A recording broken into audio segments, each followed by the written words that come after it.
Hi students, welcome back to learning journey. Today my lunch is சுட சுட சோறு, தக்காளி ரசம், கீரை கூட்டு, தாளிச்ச தயிர் சாதம், ஊறுகாய். நான் வந்துட்டு ரசம்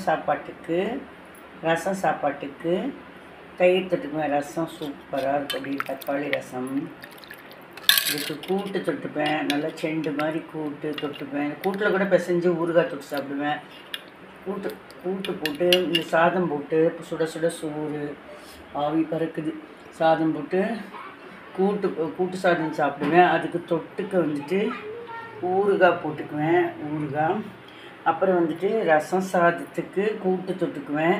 அடுத்தது நானே கடுகு போட்டு கருவேப்பிலை பச்சை மிளகாய் நறுக்கி அதில் வதக்கி தயிர் ஊற்றி அதில் சாப்பாடு போட்டு கலந்து தாளித்த தயிர் சாதம். அது சும்மாவும் சாப்பிட்லாம், ஊறுகாயும் சாப்பிட்லாம். தேங்க்யூ. பிடிச்சிருந்தா சப்ஸ்கிரைப்